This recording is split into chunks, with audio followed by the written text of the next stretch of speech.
Yeah, my pops, man, he was definitely an interesting character, man. Like, he was like a man of many hats. Like, he was in Vietnam and like, he was a Green Beret. He used to like, he was a paratrooper, so he used to jump out and save POWs and stuff like that.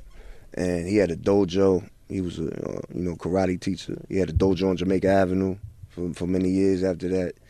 And he was also a computer genius. My pops was like on computers, writing programs when I was like 5. God damn. So that's like in the 80s, early 80s, like, you know what I'm saying? Windows? So my pops, actually, he was so nice with it.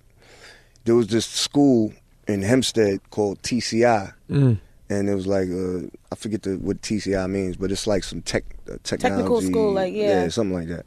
So my pops, he graduated, like, head of the class. He became, like, one of the teachers there. He was actually in the commercial on TV. And he got so good at it that later on in life, when Bill Gates created Microsoft, they sent it to my father. He was one of the first ones to test it for him. Really? To test Windows for Bill Gates. You know what I mean? To see how the program runs and tell him, like, you could change this, it needs this to be changed. That's dope. Yeah, crazy. And Pops had the crazy gun collection. Yeah. How early did Pops give you a gun at 7, man? Yeah, my Pops was like in the military, so he was on his gun. He was on his weapon shit. It wasn't just guns. My Pops had bow and arrows, crossbows, like nunchucks, BB guns, Chinese stars. Yeah, I was about to go with that next. Like all that. He was nice with the hand-to-hand combat and the weapons. Now it's funny because I seen some guy at this gun club in Jersey, and his son was with him. And just because, I have a daughter, she's going to be 17, but my son's 2. He's going to be 2. Right.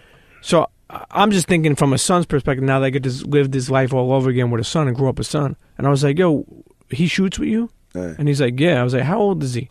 And he was like, 6. 8. And I was 8. So I was like, really? And then he told me something that really stuck with me. He's like, yo, I want to teach him to respect a gun at an early age, not fear it. Yeah, I mean, that's what you're supposed to do. That's what you're supposed to do. If you have kids in the house and you're a homeowner and you own a gun, which is your legal right as a homeowner to protect, your household and your family, they tell you, that's the first thing that they tell you. They ask you have kids in the house. And they tell you when your kid is old enough, you have to bring them to the range if there's a gun in the house. Because if you don't, then they'll be curious if they find a gun, and they'll play with it thinking it's a toy or something, like thinking it's a game. But if you bring them, once they get old enough to understand and once they get old enough to hold and fire a weapon, when you bring them to the gun range and teach them how to shoot the gun, which is, legal gun in your house, I ain't talking about on the street buying a gun. I'm talking about if you own a rifle or a shotgun or some type of gun in the house, you're supposed to bring your kid when he's at that age or she's at that age, bring them to the gun range, show them the power of that weapon. They need to feel and see the power of the weapon, and they'll be scared to touch it after that.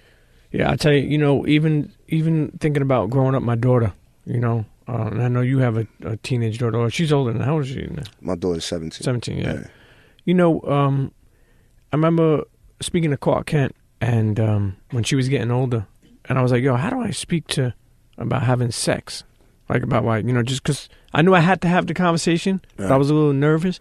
I remember him telling me years ago, he was like, keep it 100. Right? He's like, yo, and that shit was hard for me to do, but back to having mentors and people that that have been there before, that could let you know, like you were talking about with Ray and Wu, what's your approach even on like growing up a daughter, man? Because I know that shit ain't easy, man. It's definitely not, and I agree with Clark. You know what I'm saying? You definitely got to keep it 100, man. It's just like, it's like raising a boy. Like, it's like the same thing. Like, you know what I'm saying? You can't really treat them any different. You know what I mean? You can't hide things from them.